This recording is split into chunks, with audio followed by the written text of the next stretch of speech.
You are watching Access LaPorte County, Channel 97. Coming up next is the March 5th, 2024 meeting of the Michigan City Common Council. You can find more information for this meeting by visiting www.accesslaportecounty.org. Welcome everyone in TV land to the March 5th. Tuesday, March 5th, regular council meeting. I would ask everyone to silence any electronic devices, stand for the Pledge of Allegiance, and a moment of silent prayer.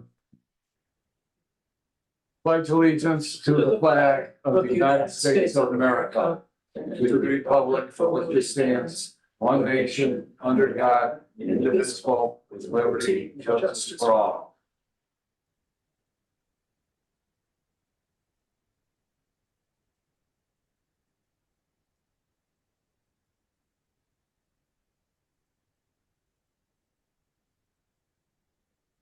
Madam Clerk, roll call, please. Mr. Beatrice, Present. Mr. Coulter, Present. Mr. Dabney, Present. Dr. Cora, Present. Miss Lee, Present. Ms. Moldenauer, Present. Mr. Joseph, Present. Mr. Preselinski, Present. and Ms. Tillman. We Present. have 9 present and no one absent. Thank you, Ms. Nyla. And approval of the minutes, from the February 20th meeting. Is there a motion to approve the minutes? So move. I support. Motion to approve by Councilman Dabney and seconded by Councilman Coulter. All those in favor signify by saying aye. Aye. Aye. Any opposed? Reports of standing committees. Any reports of any standing committees? Having none. Reports of from the Finance Committee. Thank you, Mr. President. The City of Michigan City Finance Committee met on March 5th, 2024, today at 5:32 p.m. Those in attendance, Ms. Tillman, Mr. Beatrice, and Dr. Cora. We did have a quorum. The Michigan City Riverboat Boyd Claims Docket for March 5th, 2024. Riverboat Fund number 2235, $11,516.50. Riverboat EFT Fund number 2235, $0. Boyd Development EFT 2504, $0.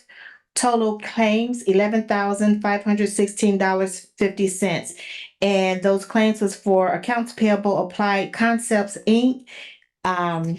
For Stalker, which is Stalker Radars for the Michigan City Police Department.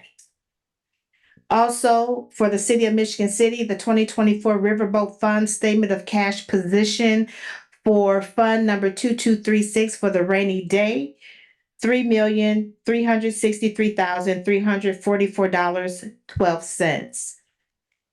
The City of Michigan City 2024 Riverboat Fund Statement of Cash Position, fiscal year to date, March 31st, 2024. Grand total unexpended balance, $6,298,571.31. Thank you, Councilwoman. Are there any questions as far as the finance report goes? Having none, is there a motion to approve the claims docket? So moved. Support. Excuse me. Motion by Councilman Dabney and seconded by Councilman Cora. All those in favor signify by saying aye. Aye. Aye. Anyone against? Reports from boards and commissions. Any reports of boards and commissions? Well, yeah, Tommy Kolovic, 1316 Ohio Street. I'm also the Common Council appointee for the Michigan City Fire Merit Commission. First, I want to wish Mayor Angie a happy birthday. I'm not going to tell your age, but I'm pleased as punch we finally have a mayor that's a couple of years younger than I am. I want to know, I just wanted an update on where we're at with the training reimbursement ordinance. It was read on first reading at the June 3rd, 23 meeting. It was introduced by new Councilman Presebalinski, new Councilman, and Councilman Emeritus Paul Presebalinski. Because we're basically the new hires at the fire and the police department have to stay on 5 years. And if they don't, they have to reimburse their training costs. I think they said it would be like for the firemen, it would be like $3,500 they'd have to pay back. I don't think that's necessary. In our last hiring, we had it's going to discourage people from applying to go to the fire and police. You know, we had 49 applicants our last hiring round, and people aren't wanting to leave the fire department. They're wanting to come back. The 13 months I've come on, the only reason why anybody's left the fire department due to a retirement because we're aging out. But I think you both need to drop that and nobody pick it up, and it just needs to die. Thank you. Thank you, sir. Any other reports from boards or commissions? Mr. President, I'd like to give just a very brief update from the Michigan City Sustainability Commission, please. No. Tristan Bogart was unanimously appointed by the Sustainability Commission to take the place of Daisy Lee on the commission, and that happened last meeting. I'm very happy to report he was one of our Michigan City High School commissioners. He graduated, and now he's become a full-time commissioner with us. So the program's working, so to speak. We're mentoring our youth, and they're becoming leaders. Okay, thank you, Councilwoman. Any other reports from boards or commissions? Having none, reports of special or select committees? Having none, moving on. Reports from the mayor or other city officers and departments. And Chief Corley is here this evening.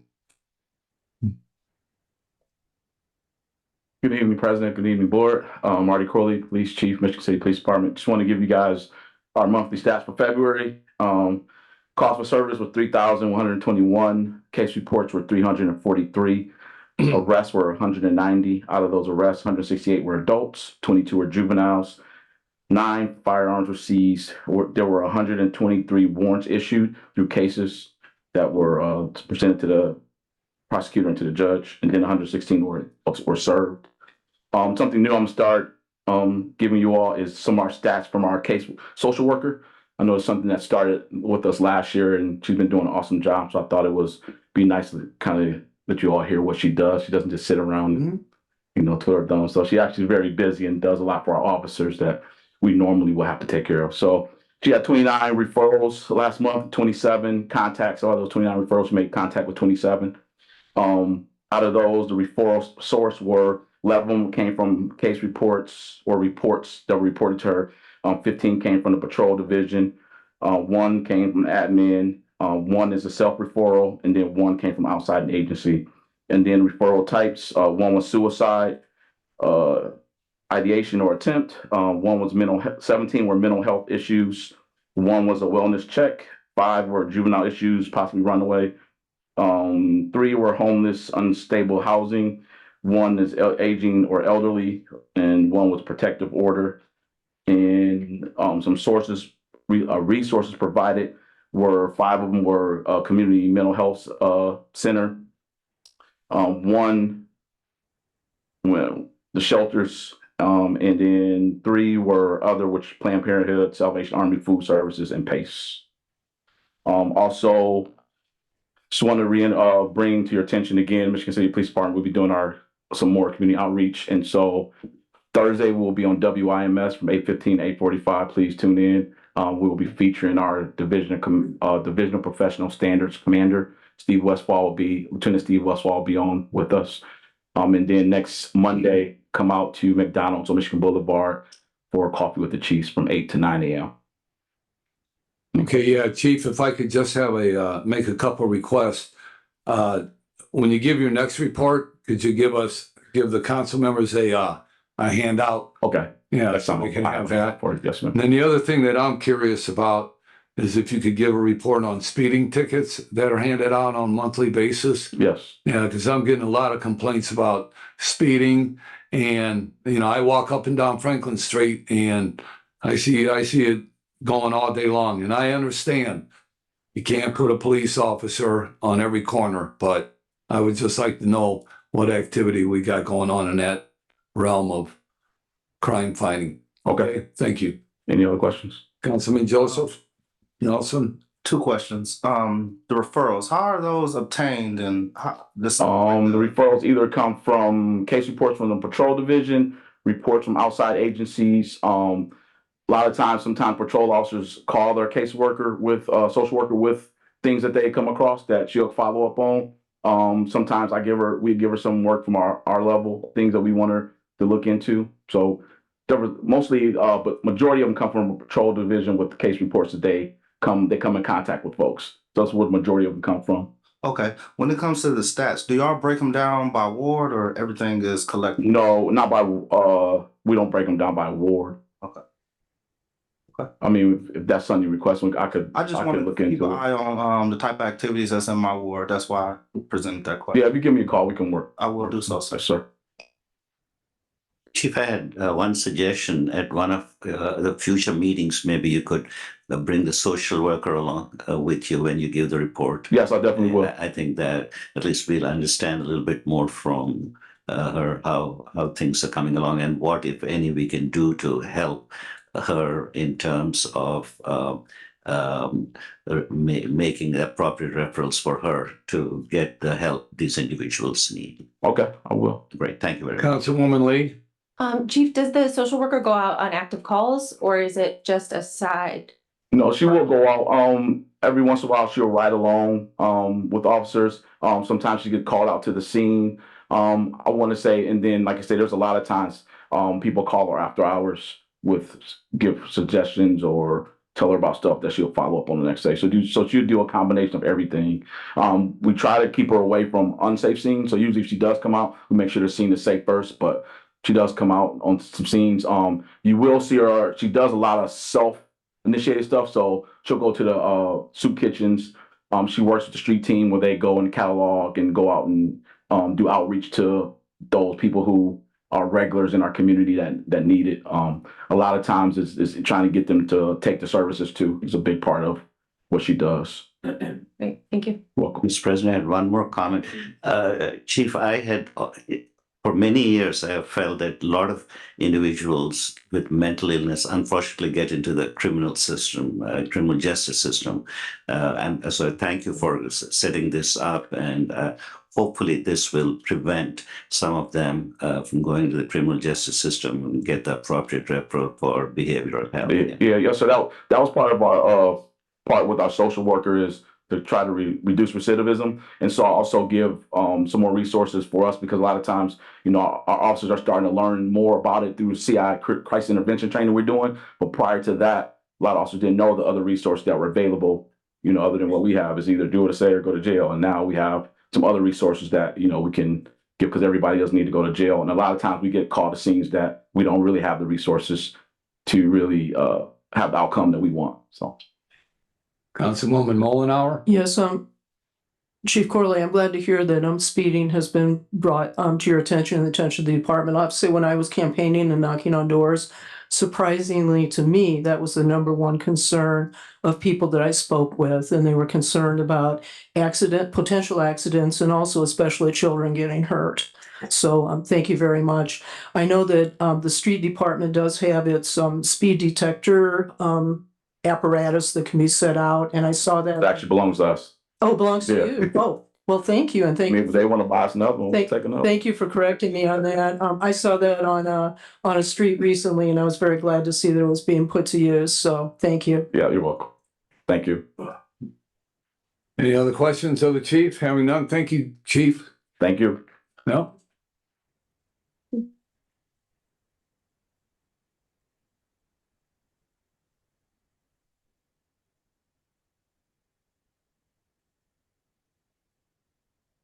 Good evening, everybody. Mine isn't, I don't have as much going on. So our call runs for February was, we had a total of 334. Mhm. That breaks down, we had 8 fire and we had 275 medical calls.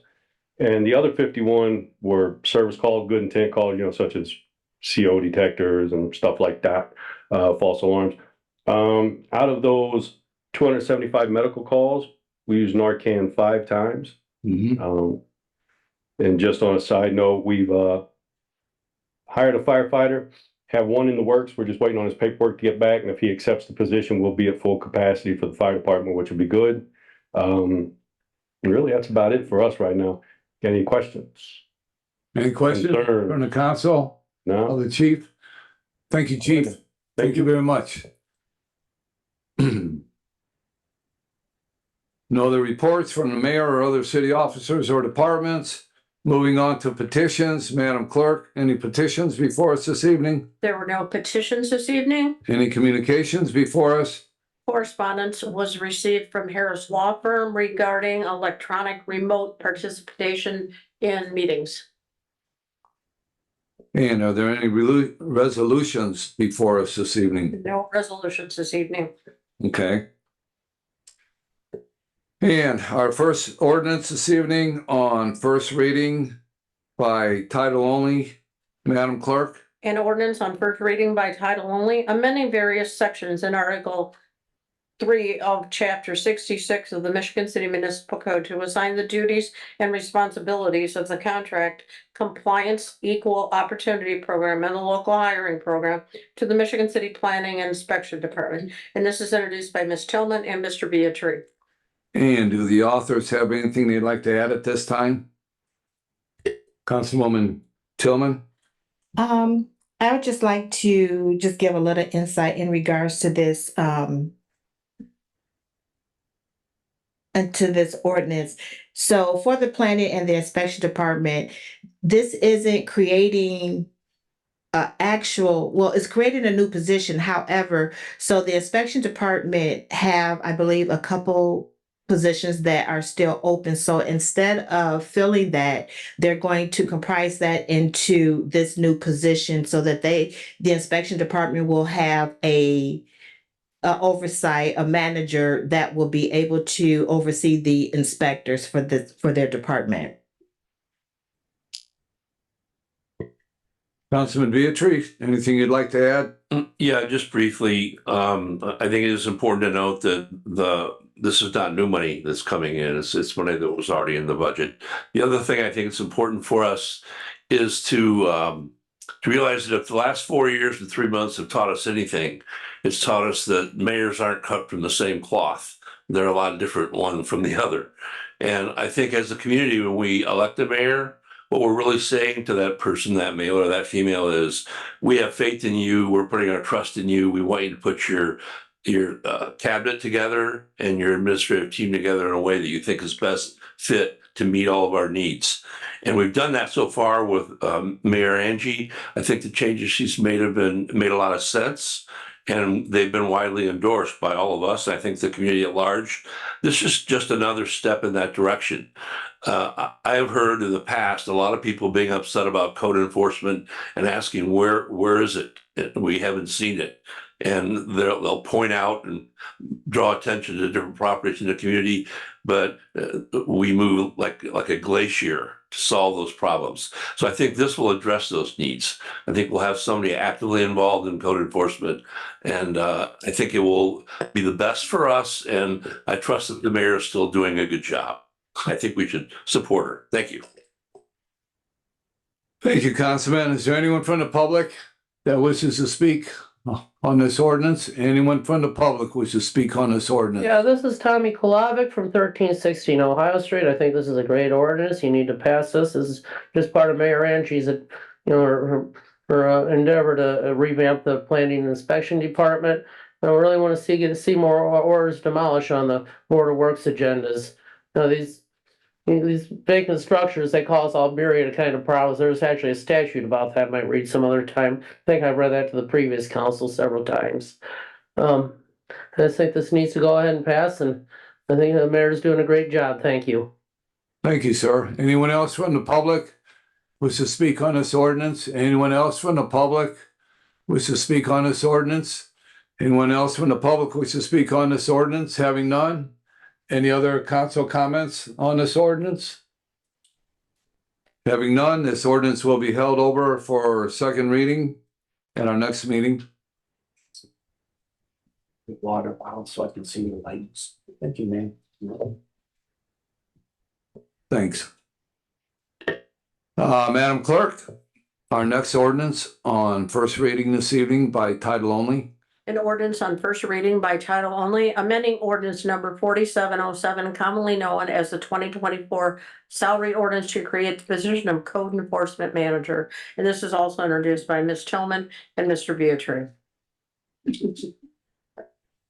And do the authors have anything they'd like to add on this ordinance? Having none, is there anyone from the public that wishes to speak on this ordinance? Anyone from the public wishes to speak on this ordinance? Anyone from the public wishes to speak on this ordinance? This is Tommy Yes, Kalava sir. from 1316 Ohio Street. I just want to add that I think it's a really great move what Angie's doing by Mayor Angie by moving the Board of Works from 3 to 5 members. I think she's going to put a really good team together there. Thank you.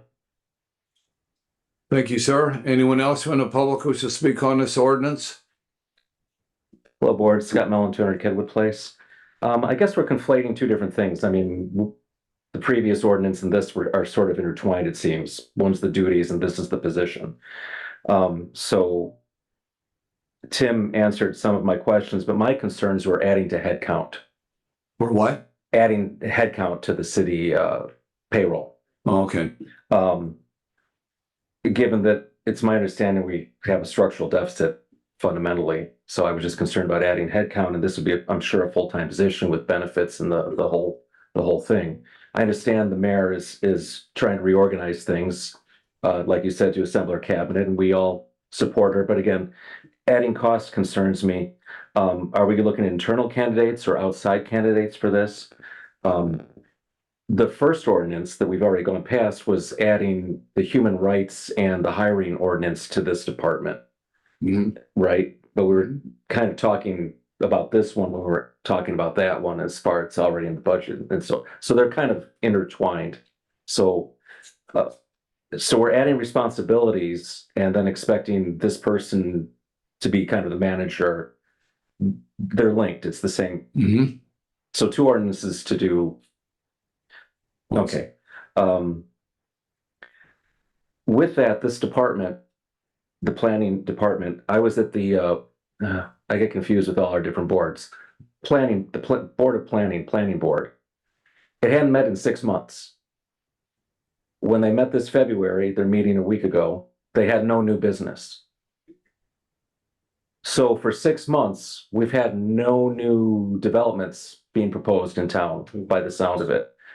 So I question the need of the planning department expanding, given that it seems like perhaps development is cycling down. That's it. Those are the things I came up with off the top of my head. Thank you. Thank you very much, sir. We went over this at the planning commission. Rodney McCormick, 617 Union Street. Why we can't use the staff that we already have to enforce the ordinances and laws and statutes? It's like year after year, administration after administration. You guys keep coming up with more ordinances and nobody's enforcing nothing. I think it's a waste of taxpayers' dollars. So do what you have to do, but at some point we need to enforce all ordinances and be enforcing all the statutes that we have on the books. Thank you. Thank you, sir. Anyone else from the public wish to speak on this ordinance? Anyone else from the public? Anyone else from the public wish to speak on this ordinance? Having none, any council comments? Councilman Dabney? Yeah, real quick. We talked about, you were at the planning commission meeting, and the reason that there had not been a meeting for so long is there wasn't any new business that had been brought up for the planning commission to address. So when that comes up, then there's a meeting for us to do what we do. But that is the reason there had not been a meeting. There wasn't any new business that was put on the agenda. And you talked about some of the development. You said there's a lot of development going on, but there are no planning commission meetings. Those things were done a long time ago. The building does not start and the people don't start doing the projects until planning commission gives the go ahead. So those things were passed months ago. How you see the building coming into fruition. Give an example of what's happening out there on Washington Park Boulevard. There's a new subdivision that's going to be coming out there. We heard that ordinance, and I heard that thing, probably 7-8 months ago. So that's why there hasn't been any new meetings, no new business has come up. And regarding combining these departments here, this is basically some of the duties that the human rights person had in terms of enforcing our hiring ordinance, where people are building with city contracts. They have to have at least 50% of the people from Michigan City. So they're going to be overseeing that, as well as being a person that's overseeing the court enforcement.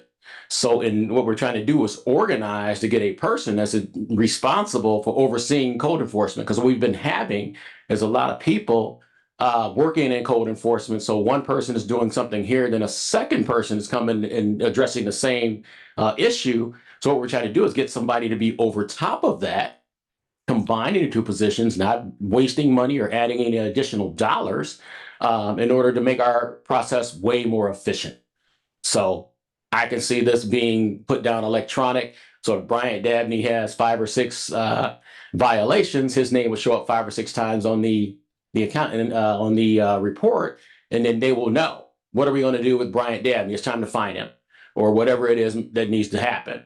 So this is why this is being combined to get some organization as to what's going on, and with the code enforcement officers.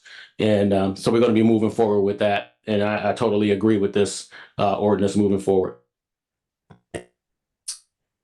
Councilwoman Tillman? And I concur with Councilman Dabney. And not only was this something that council is reviewing, but we were listening to all of the complaints from the residents and our constituents about having some type of control and balance over the code enforcement department prior to now. So we're hoping, putting this in place, that this will help for them to set things up in place to where there is more stability within that department, and making sure that these code enforcement and these violations that are happening are actually being monitored and citations are being written and followed through. Thank you. Thank you, Councilwoman. Any other comments from the council? I have one comment, and the code enforcement department needs a manager. The code enforcement department needs to be stricter. They need to, just like some residents are saying, we should follow the codes that we have now. Well, you have to have somebody in charge of the people that are working for you to make sure that you're getting the work out of the people and making sure they're out checking things out. I can ride around all day in Michigan City and find code violations and write them down and send them to the office here. And, sometimes they get looked at and sometimes they don't. And I don't particularly care for that type of action. So hopefully this manager, now if there's a complaint coming from a city councilman, you don't have to go to the specific code enforcement officer that took your call. You go to their boss and find out what's going on. So I just think it's been it's long overdue. And some of the other things that this manager is going to be taking care of is there's also what's now called the city's responsible bidding practices and submissions, which we put into law last fall. They're also going to be taking care of the Michigan City codes, the city's contractor compliance, and the equal opportunity program, and the local hiring ordinance, which is a lot of work. That is a lot of work. Just that local hiring ordinance alone, and going out and checking jobs to making sure that, the proper percentages of people are being used on these jobs is hard. So I'm glad to see this come about. And I know that the council members, I'm thinking that they all agree with this ordinance, because it's well overdue. And, the council members that have been on the council members that are on the council now, we always have our little complaints, and a lot of complaints are about code violations and getting codes that are not being enforced straightened out, and making sure that the citizens are going by the codes. I mean, otherwise, if you don't have code enforcement and you don't have a strong code enforcement, then you just have helter-skelter neighborhoods, you have helter-skelter development, and the city eventually just falls to the wayside and it doesn't look nice. You go to some cities that have a nice appearance, and I can guarantee you that they have a code enforcement department that's out upholding the laws, upholding the codes, making sure that residents are doing it. Because if they're not doing it, residents try to get away with what they can get away with. And I just think that this is needed and move on from there. Okay, thank you. Public comment is over, sir. Thank you. No, I won't forget.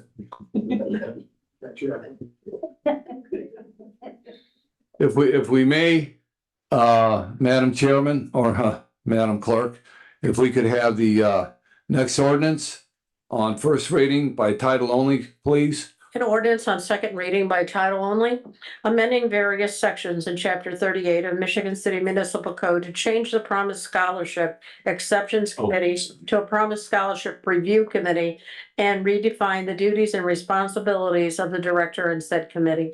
And this is introduced by Mr. Dabney, Ms. Moldenauer, and Mr. Beatrice. And do the authors have anything they'd like to add at this time? Yes, I'll talk about it one more time. I've reviewed this in the last meeting, but right now we have what is called the Promise Scholarship Exceptions Committee. If someone were turned down for the scholarship for whatever reason, they can do an appeal and the committee would come together to hear the appeals. So what is being changed over to is what's called the Review Committee. They're going to be involved with the awarding and helping with the awarding of the Promise Scholarship, and they'll be helping with that, as well as also still doing the appeals when the students or families, whatever, do an appeal if they did not receive the scholarship. So I'm going to be increasing the duties to bring them into the actual awarding of the scholarship, to work with our director, as well as still reviewing the scholarships. So that's what this is all about. Just, changing the duties of what they're doing here. Thank you, Councilman. And I just want to take a step back. This is actually second reading on this ordinance. Okay, any other comments from the authors? Councilwoman Moldenauer? I would just like to add, I think this is a wise use of dollars that the city has by expanding the responsibilities of this position to include not just looking at rejections, but also to include looking at the applications and approving those also. Okay. Any more comments from the authors? Having none? Yeah, Tommy Public Kolovic, comment? 1316 Ohio Street. It's more on the topic of the Michigan City Promise Scholarship. Since 2010, I've had 4 members of my family that have been National Honor Society students that graduated through Michigan City area schools, K through 12. If neither one of them has been eligible for the Michigan City Promise Scholarship for whatever reason. The one graduated 2010, it hasn't been established yet. Alexis, she graduated class of 2017, and she graduated. Her mom rents. She stayed with her mom. We didn't offer it to renters then. Last year, Mari grad, National Honor Society, salutatorian of her class. She lived with her mom in Cool Spring Township. If your student, regardless of their residency, I think if they're a National Honor Society, they should be eligible to apply and be a recipient of the Michigan City Promise Scholarship. Thank you. Okay. I'm very proud of them. Alex is going to get her master's in major in sociology from IU Bloomington. Thank you, sir. Anyone else from the public wish to speak on this ordinance? Anyone else from the public wish to speak on this ordinance? Having none, council comments? Councilman Dabney? Yes, I'd like to ask for second and third reading tonight on this ordinance. I make a motion for second and third reading on this motion, on the ordinance tonight. But I had a question. Councilwoman Tillman? I know there's a motion. Point of order? Point of order. Yeah. May I make a request? I believe we have Ms. Ward. Would you be able to elaborate on a little bit in regards to the eligibility if a student is receiving other types of scholarships or grants, and how that ties in if they're eligible for the choice scholarship.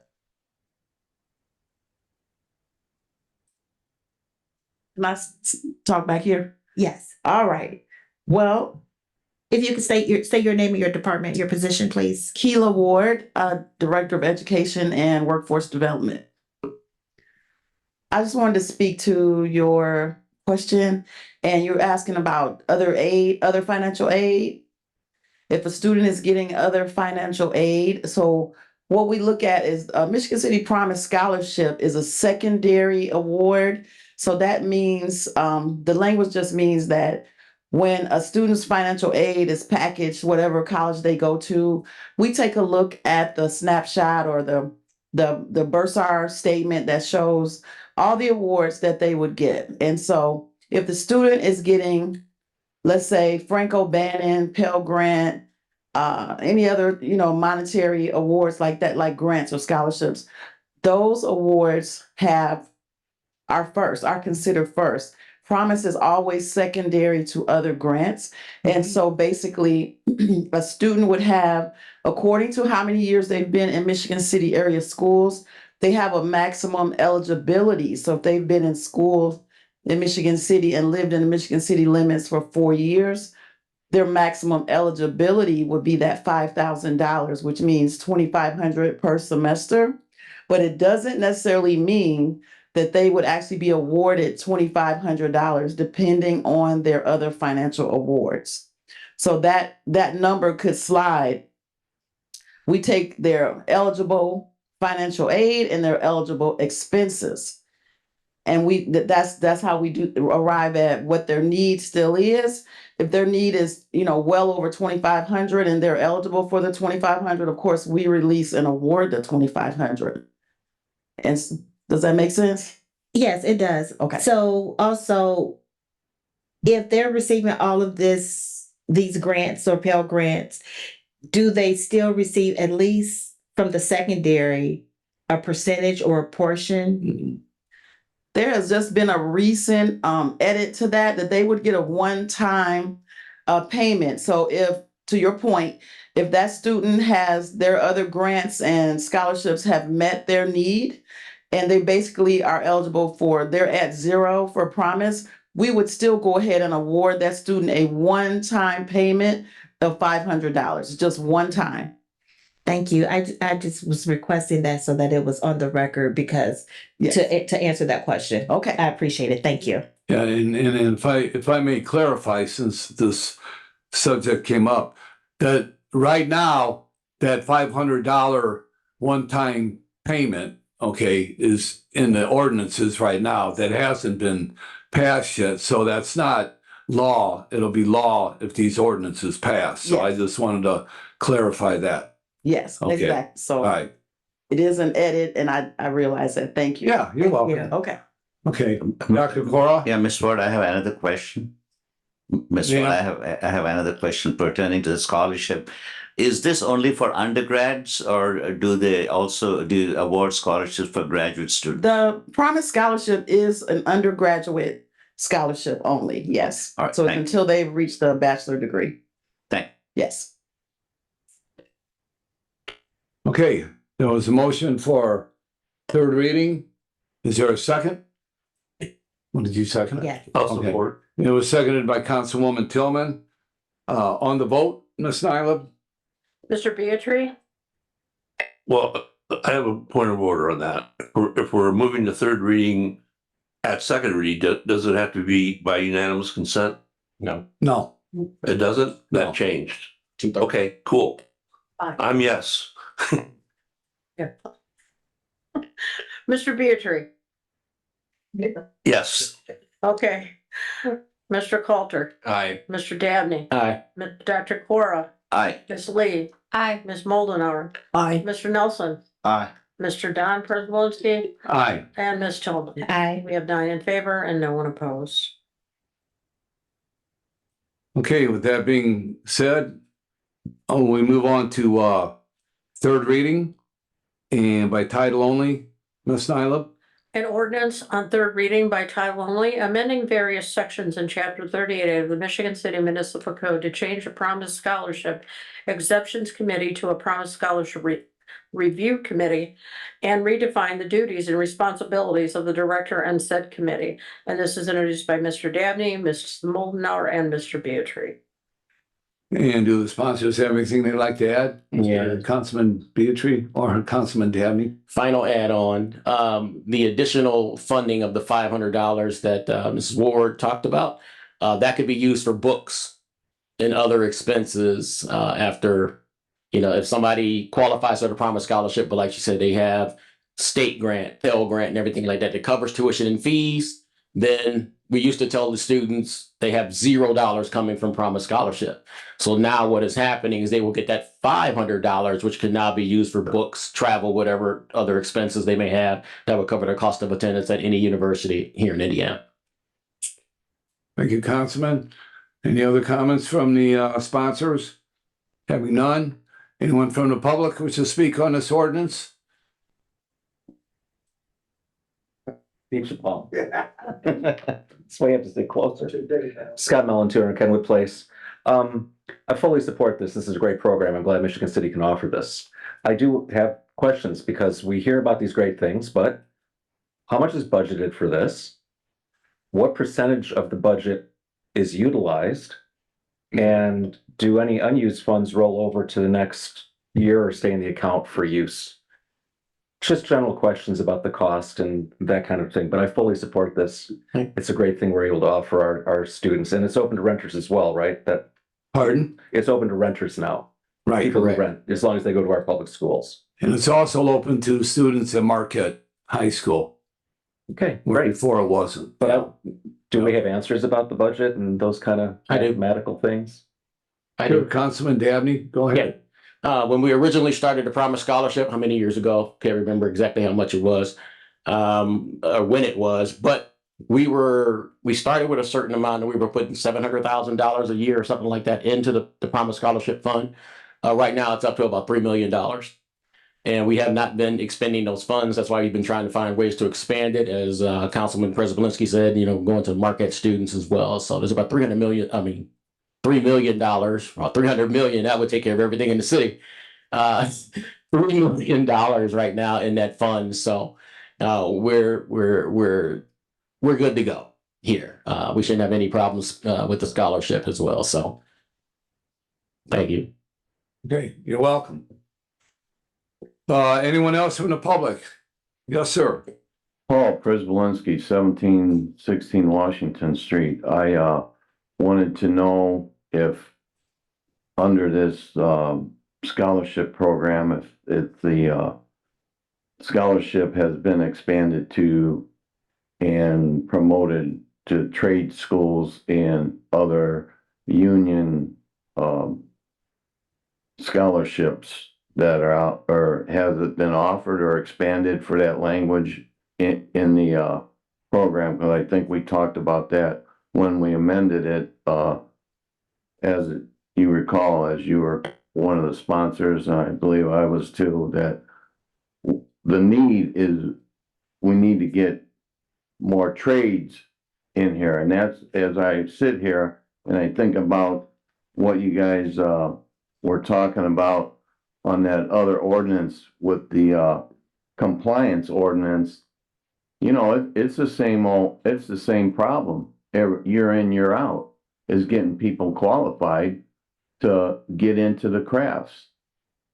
And how are we going to change that? So maybe we need some language in here to go out and work with high school kids and the trade unions to get them on board so they know what they have to do to qualify to be accepted into a union or as an apprenticeship.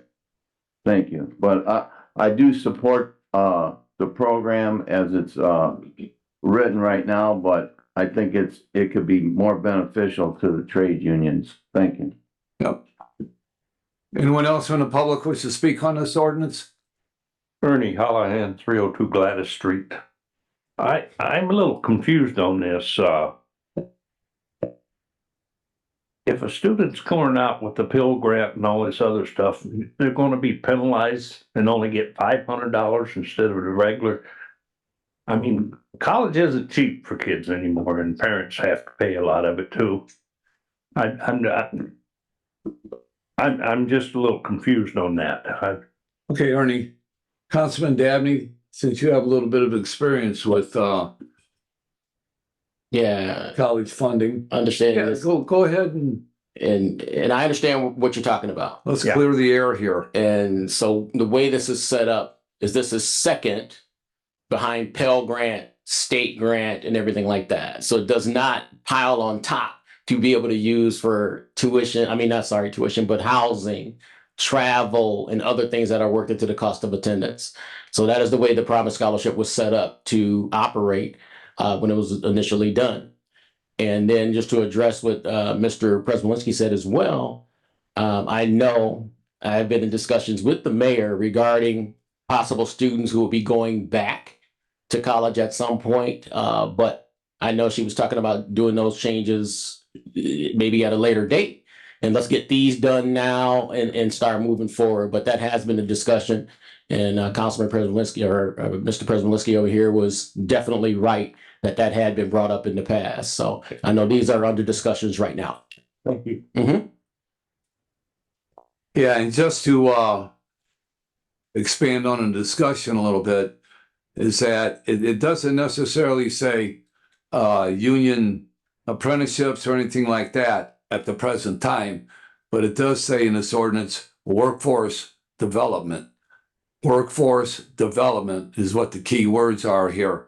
So it's all about expanding the program and getting workforce development, spending money on that, and wherever that goes from, then we will take it from there. Okay, a little bit of an explanation on the ordinance itself. Anyone else from the public wish to speak? Oh, Councilman Cora, comment? Go ahead. I had a comment, Mr. President. Recently, we had a workshop regarding this. Councilman Dabney had led that workshop. And one of the things we discussed was about adult education. Like even though somebody may be out of the school, they have been working, but they want to go and learn a new skill because the jobs that they had before, they have been eliminated or something, then maybe they can go and learn new skills and that way they will be marketable for the new jobs that are going to come in the future. So I think that's also on the table. Good point. Okay, anyone else from the public wish to speak on this ordinance? Anyone else wish to speak from the public wish to speak on this ordinance? Having none, any other council comments? Is there, Councilwoman Daisy Lee? To answer your question in a different way, so if I'm going to undergrad and my bill for the year is $22,000 and I have enough grants and scholarships to cover that $22,000, then that's when that $500 kicks in.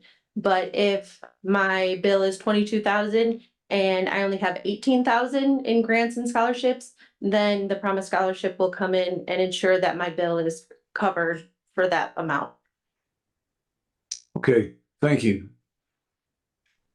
Any other comments from council members? Motion to approve. There's been a motion to approve and seconded. A motion to approve by Councilman Dabney, seconded by Councilman Cora. Madam Clerk, on the vote, please. Mr. Coulter, Aye. Mr. Dabney, Aye. Dr. Cora, Aye. Miss Lee, Aye. Miss Moldenauer, Aye. Mr. Nelson, Aye. Mr. Prespolinski, Aye. Ms. Tillman, Aye. and Mr. Beatrice. Aye. We have 9 in favor and no one opposed. Thank you, Ms. Nyla. And our next ordinance on second reading by title only. An ordinance, Ms. Nyla. an ordinance on second reading by title only, amending ordinance number 4707, commonly known as the 2024 salary ordinance, to amend the position of Promise Scholarship Director to Education and Workforce Development Director. And this is introduced by Mr. Dabney, Mr. Beatrice, Ms. Moldenauer, Ms. Lee, and Dr. Cora. And do the authors have anything they'd like to add? Councilman Dabney? I do. This position has been expanded. We used to just have someone who was responsible for the Promise Scholarship, but now instead of Promise Scholarship Director, this is now going to be Education and Workforce Development Director. What exactly does that mean?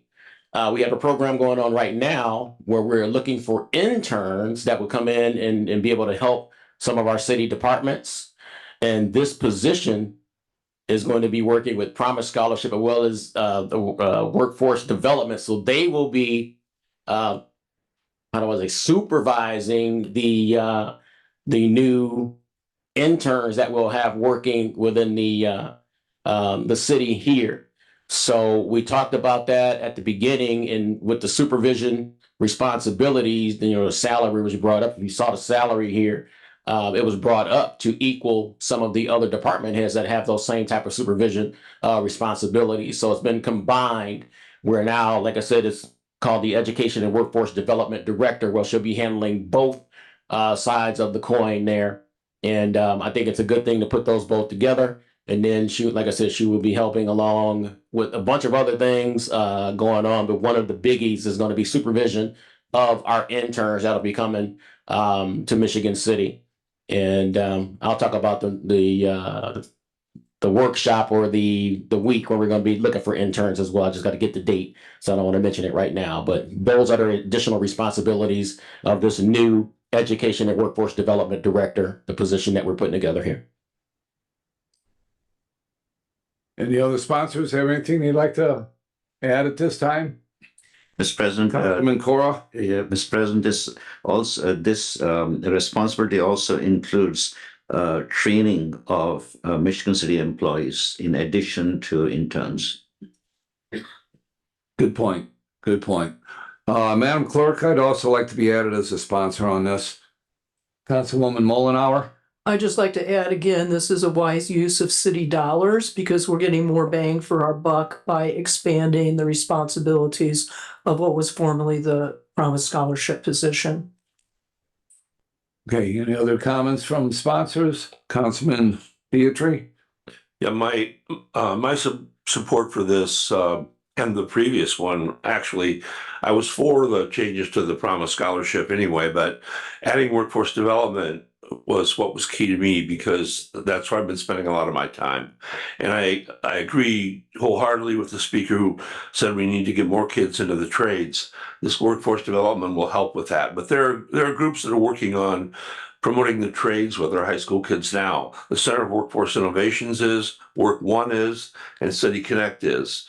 And as part of that, through City Connect, I'll be taking high school kids from Michigan City High School and also Pathways in the Elston building to the IKORCC facility in Maryville, the Indiana, Kentucky, Ohio Regional Carpenters Council Training Center in Maryville on March 28th. And they'll learn everything they need to know there. And the Promise Scholarship can be used for that. It can be used for tech schools, training schools, as long as they're in state. So I think it's a good connection, and I think this is a part of the pathway to that for our kids. Okay.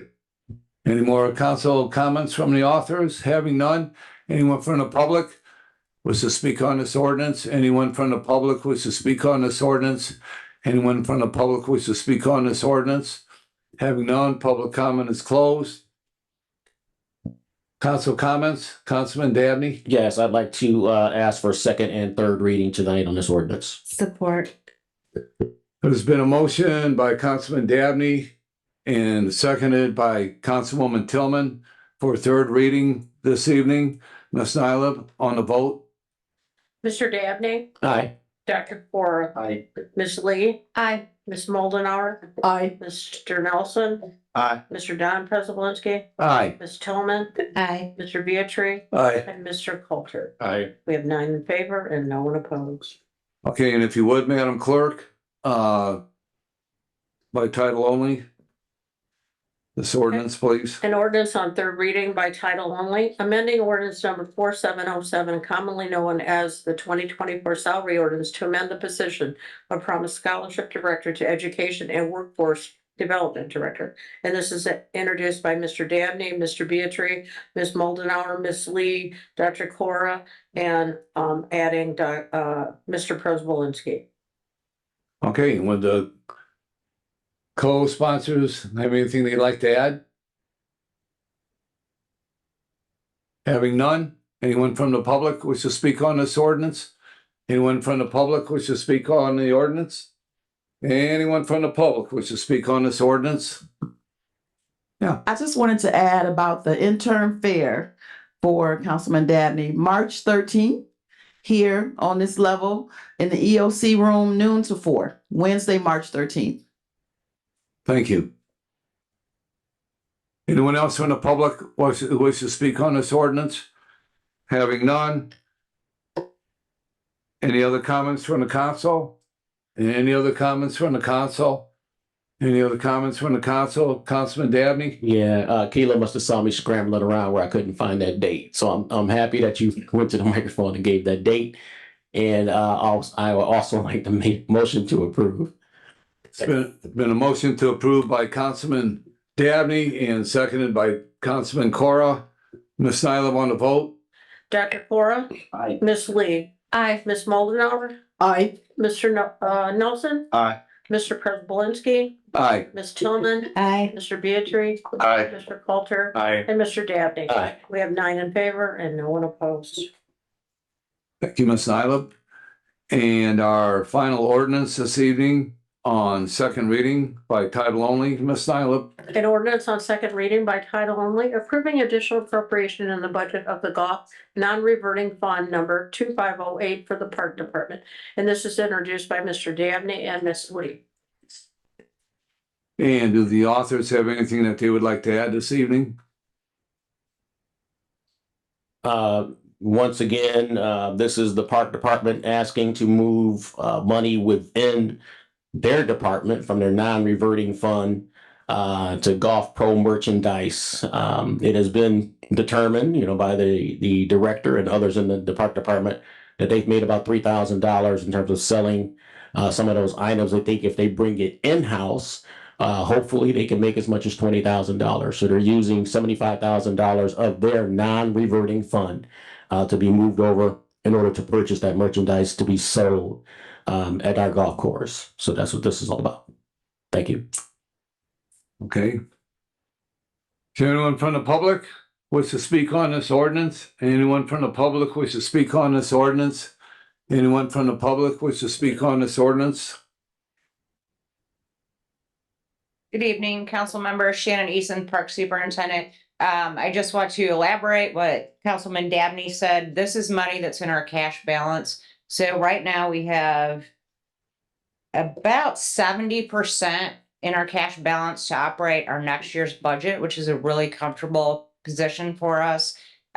Bringing the merchandise in-house gives us a great opportunity to be more profitable in the upcoming season. I would like to thank St. Andrews last year for their consignment agreement. They really got us out of a tight spot by allowing us to offer merchandise.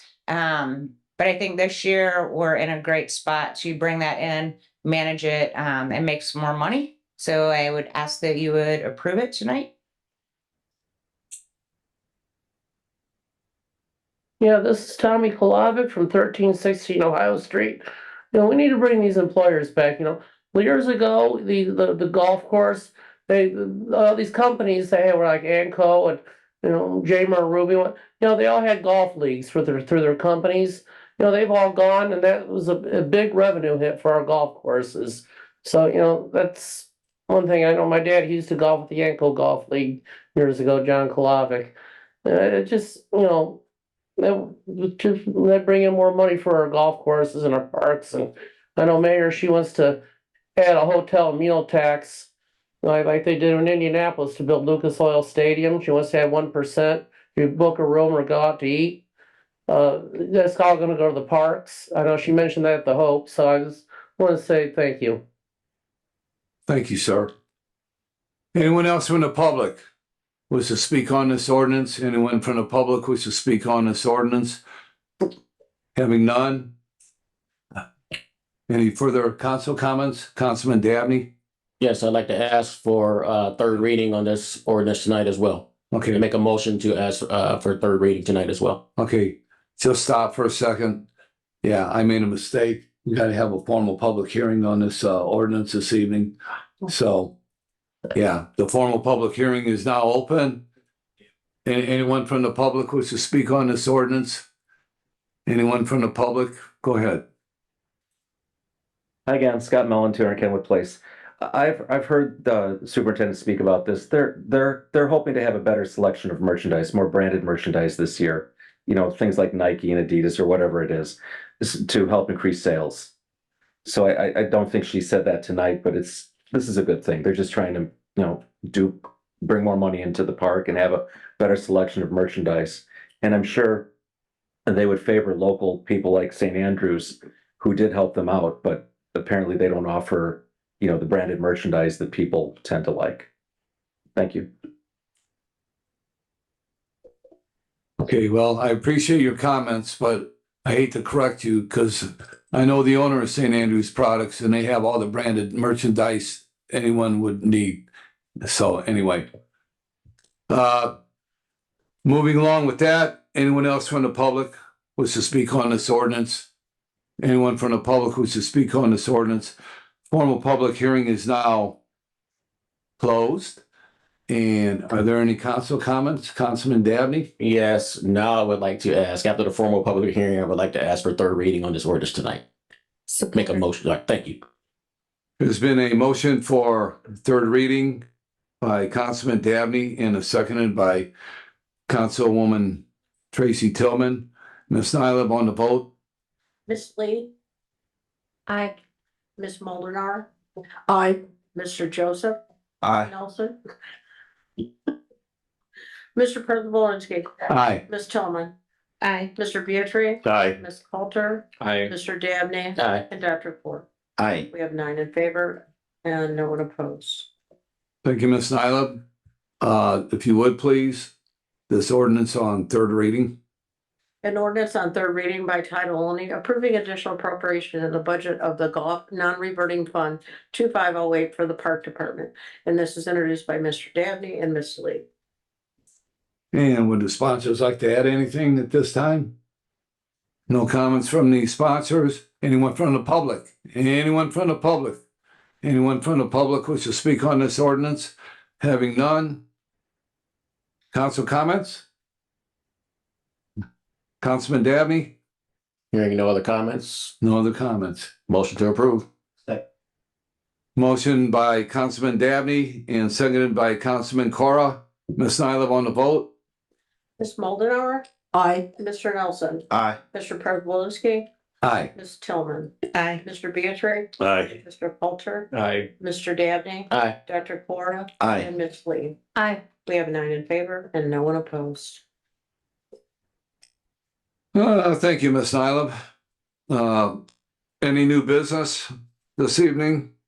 There is No. no, No. Unfinished business.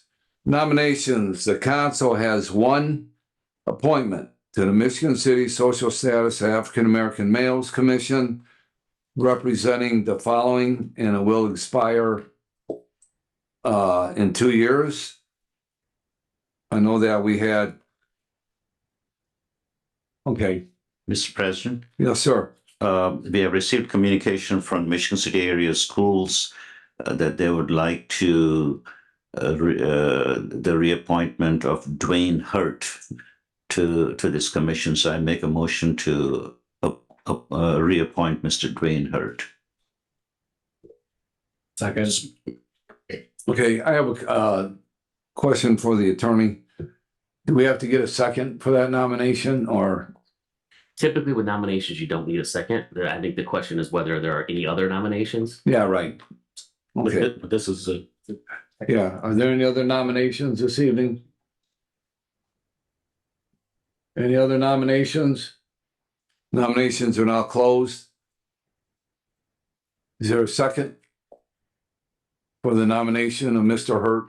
It's second. Okay. Councilman Greg Coulter seconded, and we might as well go ahead and vote on it because we didn't get any other nominations. So And we'll do it by a yes vote. All those in favor of Mr. Hurt? Okay, thank you. I didn't get it halfway out of my mouth, but everybody must be in a hurry, huh? Oh, okay. The nominations, the council has one appointment to the Urban Enterprise Association due to Mr. Nelson becoming a council member on January 1st, 2024. Term will begin immediately and expire 12/31/2024. Are there any nominations to the Urban Enterprise Association? Councilman Cora? Is it your light on? Okay. Did you want me to read the list of people? Any nominations? Oh, go ahead. I'm sorry, Gail. I couldn't hear you. Mr. Willie Crump, Nick Pollock, Dennis Gooch, Austin Morse, Dan Nowasek, Dakota Euler, and Christopher Reeves.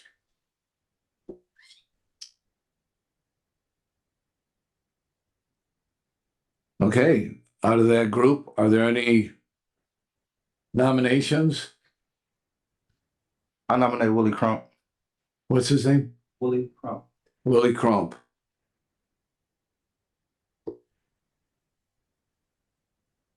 Any other nominations? Just a quick Councilman question. Dabney? Yeah, just a quick question. So all of these people have turned in that paperwork. Yep. Okay, I was trying to write them down. I got Willie Crump. I heard Dennis Gooch. Yeah, do you want, Ms. Nyla, would you go ahead and read the names one more time, please? Willie Crump, Nick Pollock, Dennis Gooch, Austin Morse, Dan Nowasek, Dakota Euler, and Christopher Reeves. Does everybody have the names or do they want to hear it one more time? Is everybody clear on the names? Okay. All right. Are there any nominations? I'd like to nominate Dakota Euler. Okay. There's a nomination for Dakota Euler. Ms. Nyla, Councilwoman Tillman. Pardon? He made a nomination. Okay, all right. Mr. President, I have a nomination as well. Okay, should we get a second for Dakota? No? You don't need a second right now. Right now, we're just trying to find out who was getting nominated. And then Okay, we'll all go. right. Councilman Beatrice? I'd like to nominate Nick Pollock. Nick Pollock? Okay, And I'll nominate Dennis Gooch.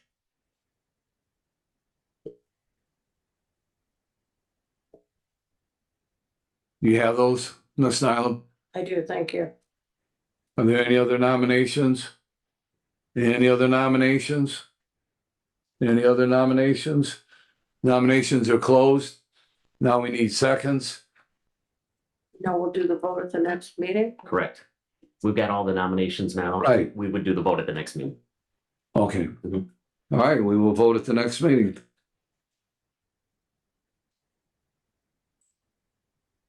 And on the back side of the agenda, the council has one appointment to the MC Sustainability Commission due to Nancy Mullenhour becoming a council member on January 1, 2024. And the term will begin immediately and expire March 31st, 2024. And are there any nominations, Ms. Nyla? Do you have any paperwork that's been turned in? Yes, we have Lasquilla. Pardon? I just wanted to pronounce it right. Right. Lasquilla Cooper and Lawrence Zimmer. And we did receive one from Tristan Bogart, but he's already been appointed by the commission. Councilwoman Mullenhour, you had your light on. Do you have any nomination? I would like to nominate Larry Zimmer. Larry was a former sustainability commissioner and he served one of those one-year terms when we first started. And he was a very conscientious and very contributing member back then. So I highly recommend him. Also, he has an expertise in design and building that right now we are lacking on the Sustainability Commission. So he would fill a very important role in that particular field. Thank you. Councilman Dabney? No, this is not a nomination, but just as a side note, with these nominations, I would really love for the people to show up and speak about their qualifications and coming into these positions, because some of the names I don't know who they are. So hopefully they do show up when we do the vote for our next meeting. Yeah, not to interrupt, but I think that's a great point, and I've often thought about that myself. So I think we can talk about that under comments from the council on how we'd like to address that moving forward. Are there any other nominations for this position to the Sustainability Commission? Any other nominations? Any more nominations? Having none? Is there a second for Mr. Zimmer? I'll Second. I will go with Councilman Nelson. He was quick to the button. So anyway, yeah, there's a second for Mr. Zimmer, and we'll vote on that at the next meeting. All right. That being said, we're going to go comments from the public, and we will have 3-minute time period on comments from the public. I have it's actually an unfinished business that I'd like to speak on this information I have for the council. It's financial information. Or if I'm allowed to speak. Let me finish. No, this should go under. Well, I'm gonna ask the council, how do they feel? Do they want to do it under comments from the public or unfinished business? I mean, how does the council feel? Comments from the public. Comments from the public. Comments from the public. That's how we're gonna address. Oh, go ahead, Councilwoman. I'm sorry. If you could, Mr. Paul Prisbalinski, since it's gonna be under comments from the public, can you convert it into more of a comment to address your concern? No. No? I have a handout that I need to give if I have the okay to have the clerk hand this information out.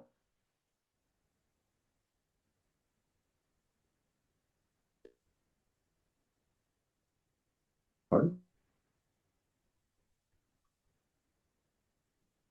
You can.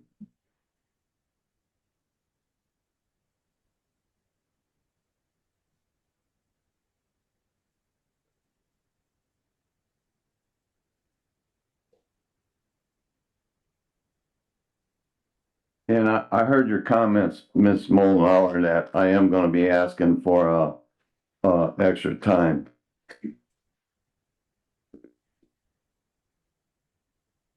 So. Mr. Prisbalinski, I know the subject matter that you have before us tonight, and I know it'll take a little longer than 3 minutes. So you will have 6 minutes to discuss what you want to discuss.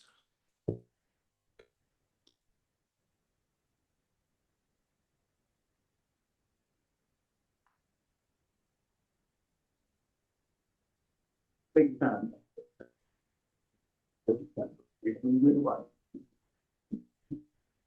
On March 7th of 2023, I made a motion to rescind monies, and it's on your yellowed copy, and it's on it starts on page 11.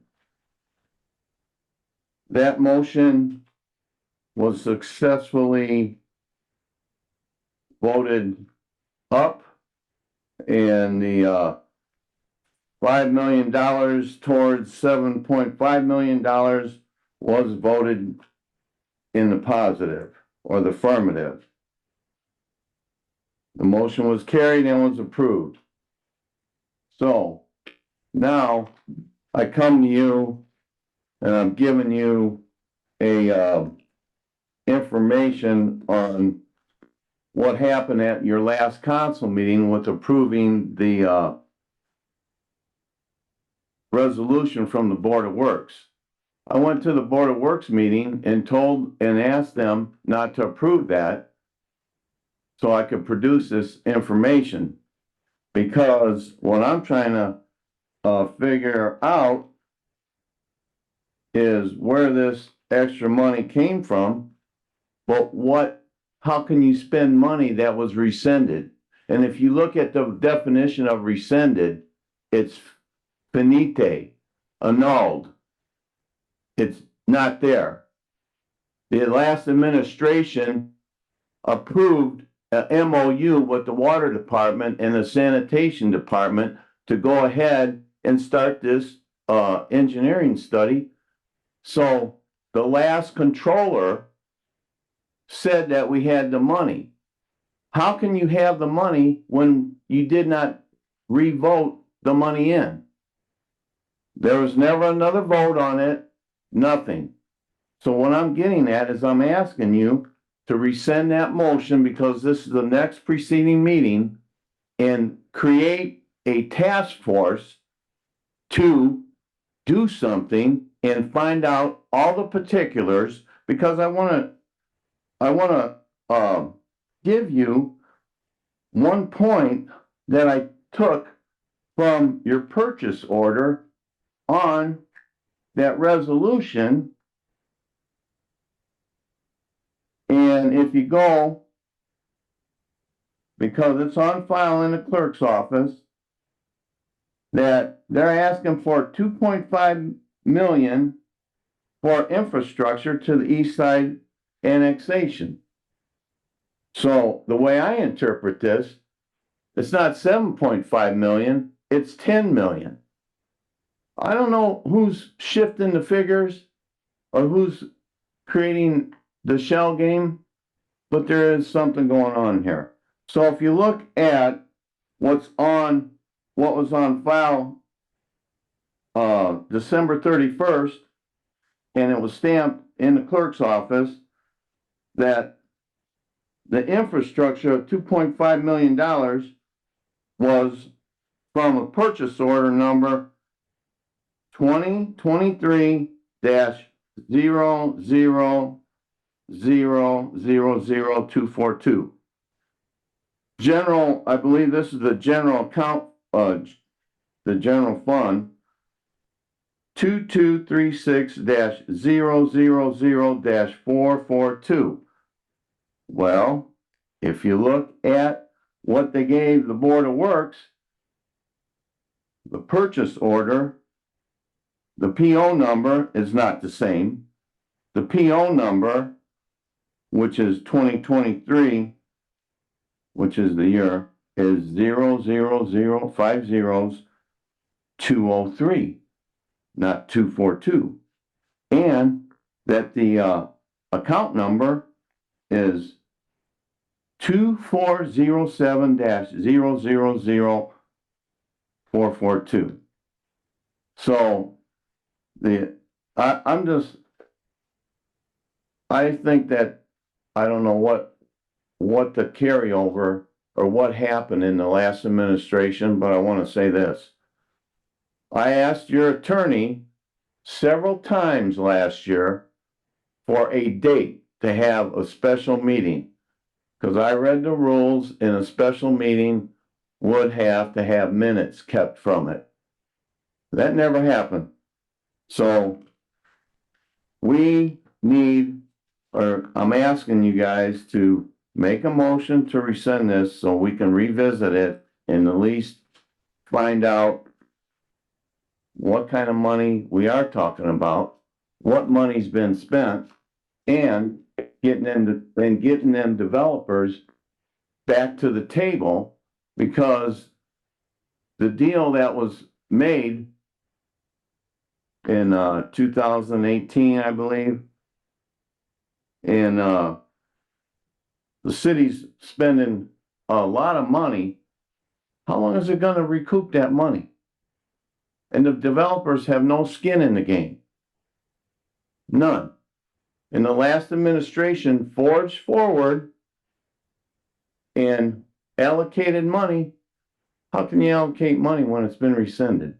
So all I'm asking the council to do is to someone make a motion and get a second and then move forward from there.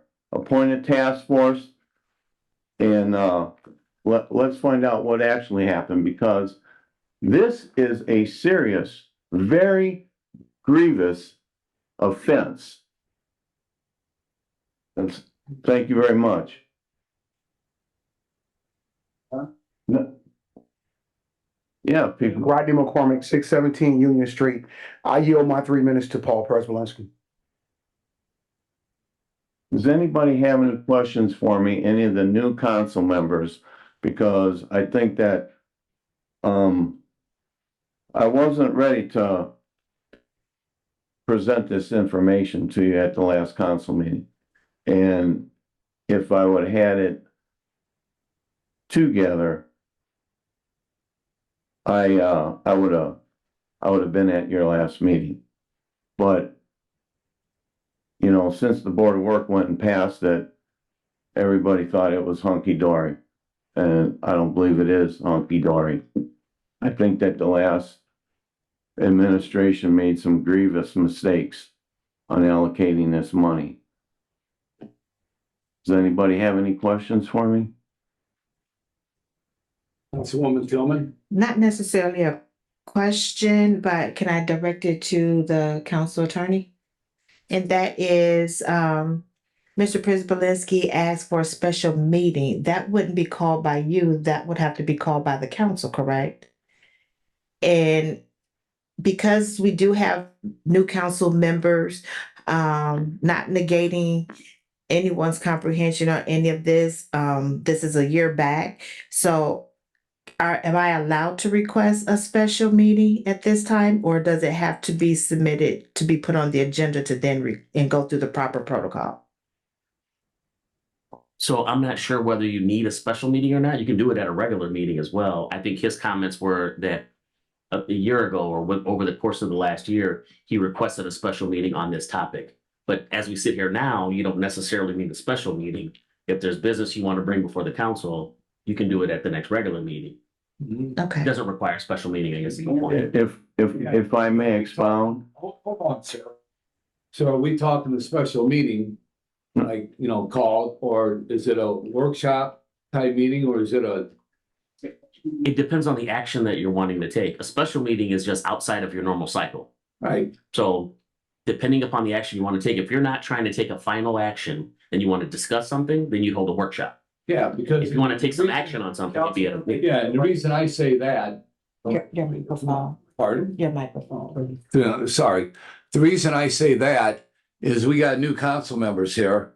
This is all Latin, okay, to these people here. And it's not fair to say, okay, well, this needs to be done. This needs to be done. They don't even know what we're talking about here.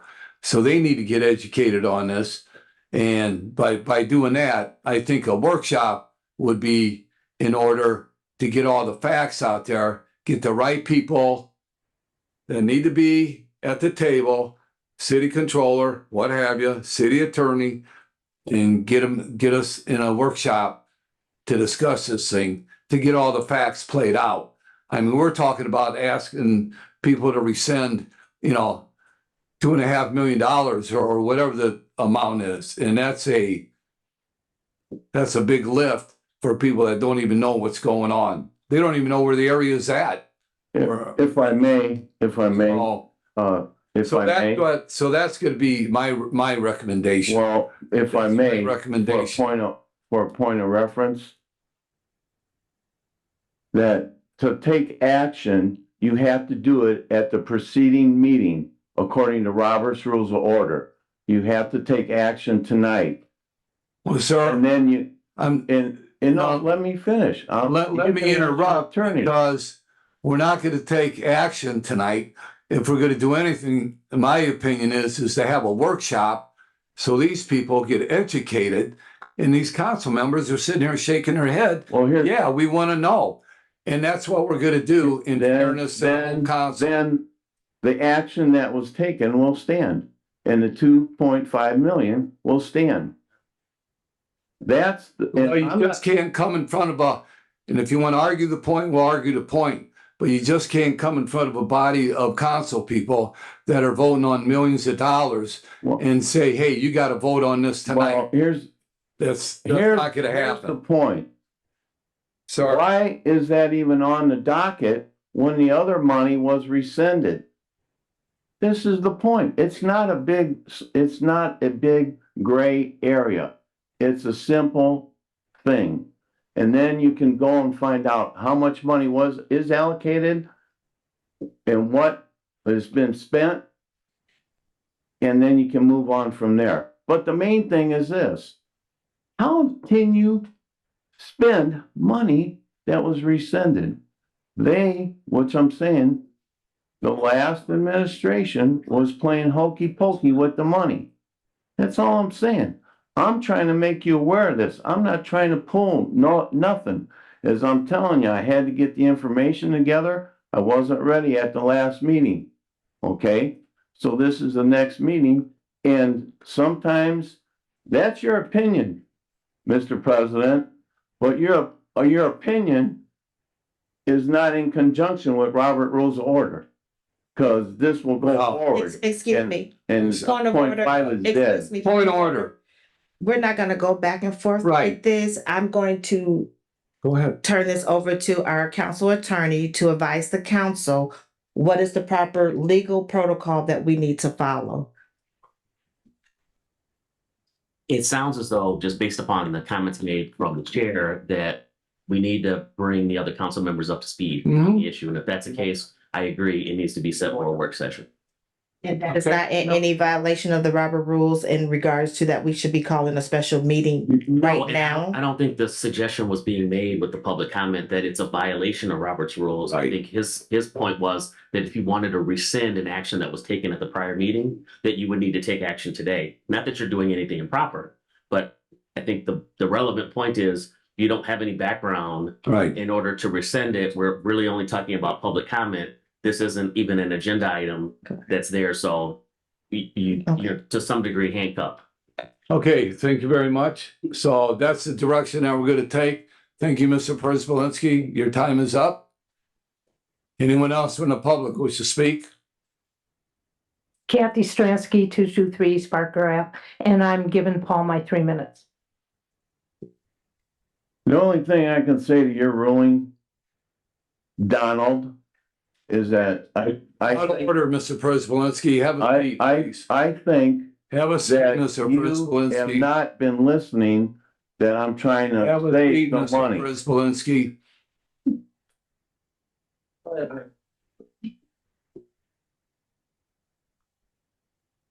Ernie Hollahan, 302 Gladys Street. I just want to touch base on the litter around our city. You know, once the snow's gone, it really appears, especially out by Myers and Walmart. And in Barker and Woodland, I picked up in that empty lot 6 liquor bottles.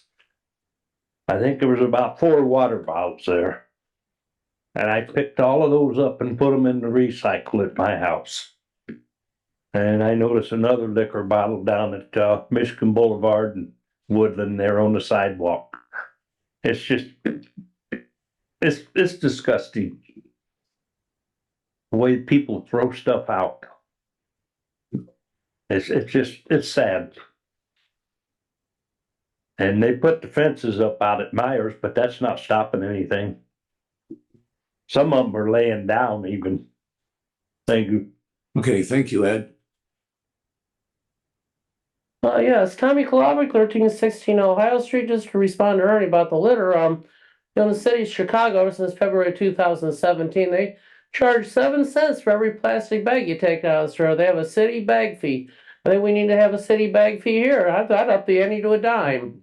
What I want to do, make a public service announcement. This is for your teenagers age 16 and up, and your college students and young adults, those want to be more, maybe have a desire to passion, be upwardly mobile in life like mine are. Michigan City, Washington Park, lifeguards needed. And get a load of this. Lifeguard, $27.03 an hour. Assistant head lifeguard, $28.12 an hour. Head lifeguard, $29.20 an hour. Requirements: must have or obtain a lifeguard certification.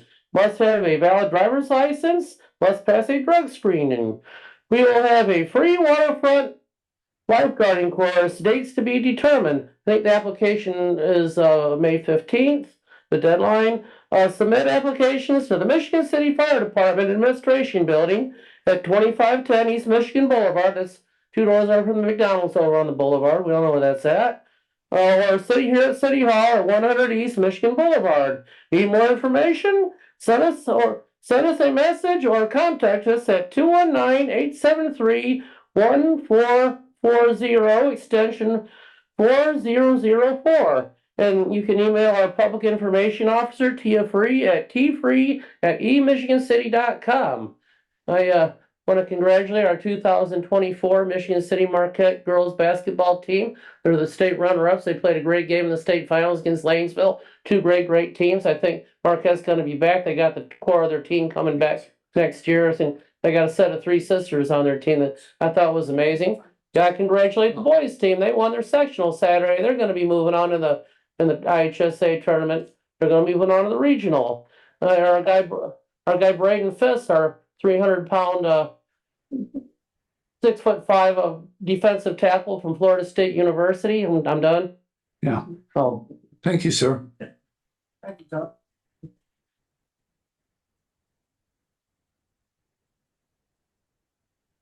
Good evening, Brian Gross, 830 West 6th Street. The first thing I have, several years ago, right on 6th Street, a contractor came out, cut up the roadway in front of a house at about 824 West 6th Street to replace the sewer lateral.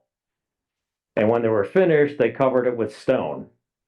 Also, last summer, a contractor came out on F Street, about 30 feet south of US 12, which is where Burnham Brewery is, but this wasn't them. This was a contractor who ran a new water main from the street for Burnham Brewery. They did the same thing. They finished their work. They just covered it with stone. City code requires that those be brought back to the same condition before that contractor cut the pavement up. None of that has been repaved yet. Those things are still stone. They have 180 days to do it. And I'm not sure how they got the permit, because the permit, it's required that the city engineer approve the permit, and we didn't have a city engineer at the time. So I'm not even sure how they got the permit. But I think the planning commission or whoever really needs to make sure that these contractors are following up on what they're supposed to do.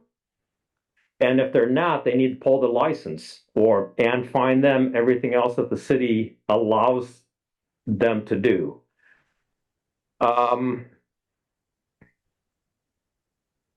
See, I guess the second thing I'll go with, the weather's getting nice. It was a nice day yesterday. It was a nice day Sunday. And I live right across from Pullman Park, and Sunday there were a lot of kids in the park. And of course, being a nice day, the crazies start coming out, and some guys decide to start coming up on Willard, and right at Willard and 6th started doing drifting, burning rubber in the intersection, and all, pulled a U-turn, went the other way. Later on, he came up, went right down 6th along the park, doing the same thing, and then he turned north on Willard again, doing the same thing. This is with a lot of kids in the park. You know, and I understand the police cannot be there all the time. I did have video on it. I got his license plate. The chief has that now. But just to make you aware, as the weather gets nice, more of this stuff is going to start happening. I'm not sure, you know, it'd be nice if the city could put a lot more video cameras up. But I understand there's an expense and all to that. The other thing, again, living across from Pullman Park, I see all sorts of people driving onto the grass. Is my time up? Yep. Okay. Thank you. Anyone else from the public wish to speak? Jesse Cundiff, 731 Franklin Street. I have hoity-toity on the corner of Franklin and 8th. I've been there 10 years. And just this last weekend, we had to deal with the Shelf Ice Brew Fest again. The Michigan City Main Street Association doesn't listen to the businesses down there. It adversely affects my business as well as my business neighbors. They block off our street. They fence it off with snow fences. They cover the storefronts with tents and outhouses. And it kills my business, like a 90% drop in sales for that weekend. We've tried to work with the Main Street and it just falls on deaf ears. This time, actually, the mayor found out about it and we have to thank her for taking action on it. The event, we're not anti-events and parades. We're anti-long-term closure of the street. Our street, they put up the no parking signs on Thursday afternoon for Friday, 6 a.m. They closed the street at Friday, 6 a.m. until Sunday, until somebody decided to open at midday. There were still tents up Monday, Tuesday, even Wednesday. There were still trash and tents and garbage everywhere. And that's for a 5-hour event on a Saturday. And they kill our business for 4 days. Like in the winter, it's the shortest month. It's a weekend. That's like 0.25% of our monthly income. And I just wanted to bring it to the council's attention that, the long-term closures, more than a couple of hours, really adversely affects all of us down there. Thank you. Thank you very much. Anyone else from the public? Yes. Good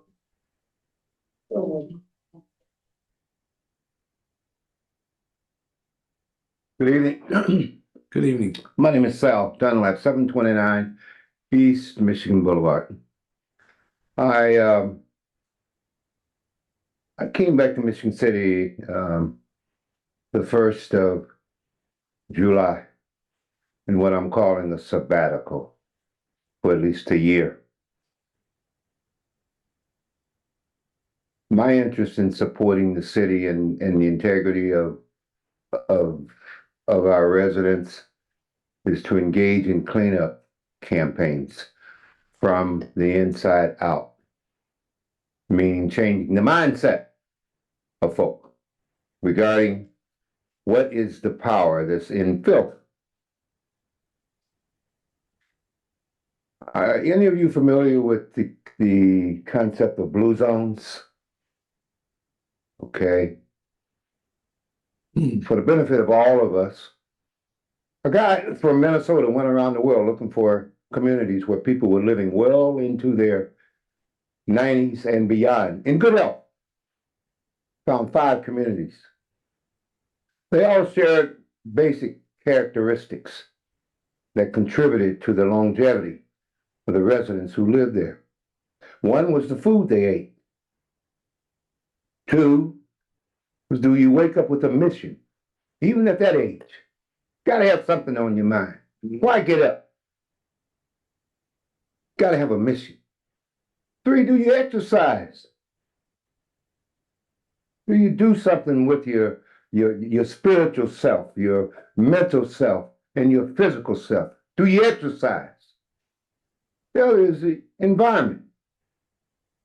Now, I've been engaged in some pretty serious stuff in Chicago in terms of cleaning up communities. Trust me. More so than all of y'all put together.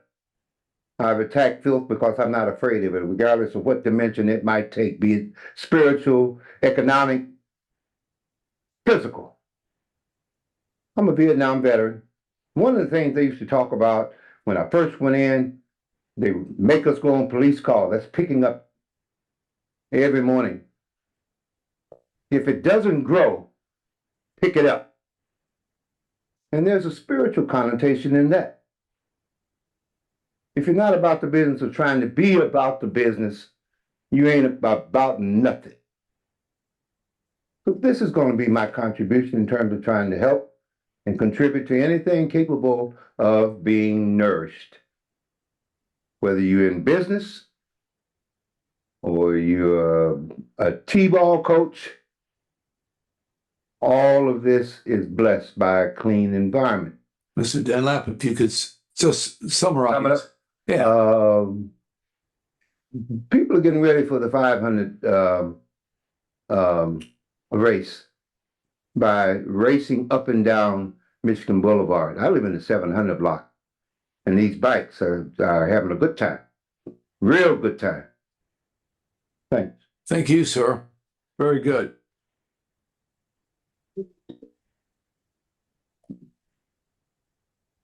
Casey Mars, 428 East 9th Street. And I too am a downtown retailer, and I'd like to speak a little bit about Shelf Ice as well. My business is Static Age Records, 621 Franklin. We've had the same issues. We've only been there 5 years. Prior to opening the store, I did work in craft beer. I worked both for breweries and craft beer distributor. I've sold beer into the event. I've had my team pour beer at the event. It's a great event. People have a lot of fun, but they'd certainly have as much fun if it moved to Fifth Street between Pine and Spring, or somewhere else where there's green space, where there's a lot of roadway, and no businesses or residents. We have tried to work with the Main Street Association. The conversation, or the answer we get back from them is we get exposure out of it, but then they make us invisible.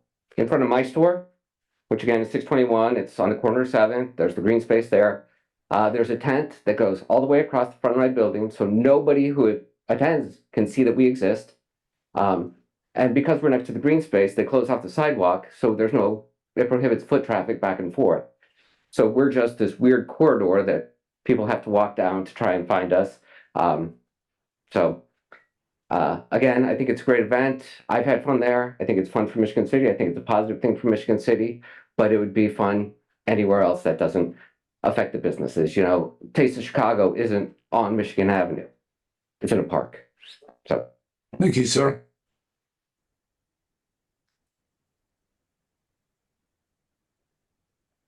My name is Dale Hoyer. I live at 808 Ohio Street, and there's been some comments about different things like speeding, running stop signs, even the garbage. I see things all the time thrown out of cars. I see cars speeding and stuff all the time. And I don't see police stopping nobody. It seems like, I'm not trying to pick on the police, but it seems like people need to start paying attention more, or like you said, maybe some kind of cameras. But there's a lot of garbage out there all over Michigan City. And there's laws on littering and stuff. That's pretty much all I got to say, but I think something needs to be done. It's really a mess out there. Thanks. Thank you, Dale. One more. His statement about paying for plastic bags. My wife and I both have bags in our vehicles, and we take the bags in. We don't take no plastic bags home. And any plastic bags you get, we bag them up and take them to LaPorte. They recycle them. You can take medicine bottles. It's right by the Humane Society by the fairgrounds. Mm-hmm. They take all of that stuff, plastic bags and all. They don't want them in the recycle because it messes up their conveyors. But they do recycle them. Okay, thank you. Hi there, Dakota Euler, 718 Emmett Street. I have a public service announcement. The Housewives of LaPorte County will be at the St. Patrick's Day Parade collecting canned goods for the food bank. There is also a collection site at Carlson's Drive-In. So anybody that's planning on walking the parade or can attend, feel free to donate any canned goods along the route or at Carlson's Drive-In. Thank you. Is it? I mean, we can't have people just coming back and forth. One more comment, and that's, go ahead. If everybody else is done, I get another 3 minutes. One more, that's it. Okay, just to respond for the hoity-toity and move the Shelf Ice approved brew price stuff over to the redevelopment commission's Brayfield site at 5th and Pine. I think we're pretty much convinced nothing's going to be going up there anytime soon. They closed the pedestrian walkway. I couldn't walk down this on my walk on my sidewalk. I want to go back and congratulate Braden Fisk. He did a great job in the NFL Combine. Of all the defensive tackles, in all the events, he was the number one. I think he's got a good chance of being called on the first day of the draft. I want to also say that we're going to be hosting Michigan City High School these next 2 Saturdays. We're going to be hosting the IHSA boys basketball tournament, both the regionals and the semi-state. Want to make sure we get the litter picked up around those corridors and make a good impression. We're going to, for the semi-state, we're going to have schools from, all over the northern half of the state coming here. These are people that, be eating in our restaurants that day. They're going to be day and night events. So, I thank the LaPorte County Convention and Visitors Bureau of Michigan's special events for doing that. Hopefully get to have this every year now. The IHSA boys basketball is renowned as one of the best high school boys basketball tournaments in the country. Hoosier hysteria. Thank you. Thank you. People kept getting up. I was waiting. Scott Mellon, 200 Kenwood Place.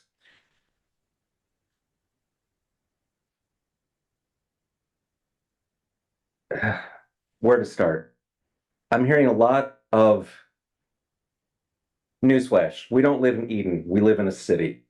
Turns out we can't control people's behavior very much.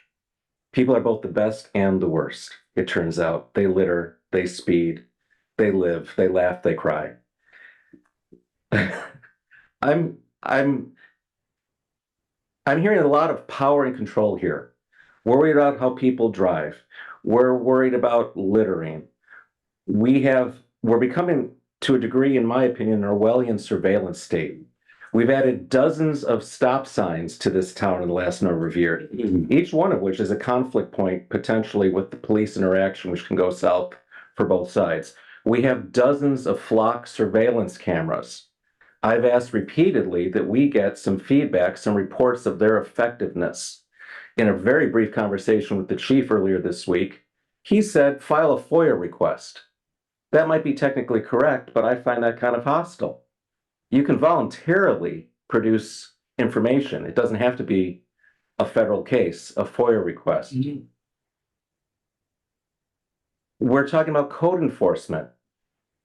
I've got people parking their cars on the grass all over town. There's a lot of low-hanging fruit. Mm-hmm. It's really, but how far do we take it? We aren't going to make Michigan City an Eden. It's a Rust Belt city redeveloping itself to a surface economy and kind of a beach town. We're a very diverse community. I think we might even have a farm in town. So we're city, rural, all in one thing. We're a gateway to Michigan's harbor country. I don't know what we're supposed to do, but I don't like this top-down power and control. We're supposed to be a free people. Dozens and dozens and dozens of surveillance cameras recording our movements with a 30-day retention policy where other communities have a drop. If you think it's so innocuous, have the chief run a report on your license plate for the last 30 days and then against modern mapping software and see how you feel about this level of surveillance. So I just want us to be careful that as much as we'd like to make things nicer, we have to be careful how we do it. We're not going to be a surveillance state. We're supposed to be a free people. And this is a city. It's not a small little suburb. You don't want people busting your chops over every little thing. Thank you. Thank you. All right. Anyone else from the public wish to speak? Anyone else from the public wish to speak? Anyone else from the public wish to speak? Having none, public comment is now closed. And council comments? Anyone from the council? Councilwoman Tillman? You next. A lot's been said this evening, and the only thing that comes to mind is in regards to the last statement. My comment is, some may say free. What is free? Free of the mind, free as an individual. As far as the cameras go, my comment in regards to that is we enter into other states and other cities every day. They've had this implemented in their cities and states way before Michigan City, but we don't argue or fight back when we enter into those cities or other states. Why are we any different? yes, we would all like to be free and to be free will to come, go, and to be in a safe environment. But unfortunately, that's not the type of society that we live in. Thank you, Councilwoman. Any other comments? Councilwoman Mullenhour? Thank you. I'll be brief. I want to say that, I'm excited to hear that there are people willing and wanting to volunteer as far as cleanup efforts here in Michigan City go. And the Michigan City Green Clean Machine has started up again, and that's under the direction of Nora Ritska. So if you're interested, they'll provide you with bags with the pickup devices and everything else. They'll be organizing cleaning up in certain districts of the city on certain days. So I recommend that you please look that up and become involved with them. Instead of us having a whole bunch of different things started up, we can actually work cooperatively on this. As far as Meijer, Walmart, and all of the other big box stores, it's been worked out that they're responsible for their trash. So all we need to do is to bring it to the attention of the manager at that store that they need to do their due diligence and get cleaned up. You know, what their customers have dirtied, so to speak. Also, Save the Dunes is collecting those plastic bags. So Ernie, you actually don't have to go over to LaPorte. They can be dropped off at Michigan City Save the Dunes headquarters, which is at 444 Barker Road, Tuesdays and Wednesdays. And then also Fern Gallery, which is just a little bit out there in the Pines. They collect them anytime that their gallery is open. And those are being recycled into a bench that's actually going to be a tribute to the past president of Save the Dunes, Jeanette Nagu. Also, I was supposed to be in Washington, D.C. this week, but circumstances didn't allow that. And I want to say that they're there lobbying, the executive director, board, and staff are lobbying at Great Lakes Day with the Healing Our Waters Coalition. And they're working to get monies that actually Michigan City and Trail Creek Partnership Association would be able to apply for. These are like $450 million for Great Lakes restoration, $8 million for fish and wildlife restoration, $15 million for the Army Corps of Engineers fishery and ecosystem restoration, and also 25 and an additional $15 million respectively for the invasive carp program. So you have representatives here from Northwest Indiana who are representing us in Washington, D.C. this week. They'll be meeting with Congressman Frank Mervon and also with our state representatives Young and Braun. So if you have ideas of things along our lakefront, our beach, our natural areas that you think could use attention, then please let us know. These are the hundreds of thousands of dollars that I talked about that we have available to boost the programs we're trying to do here in Michigan City. Thank you. Councilman Tim Beatrice.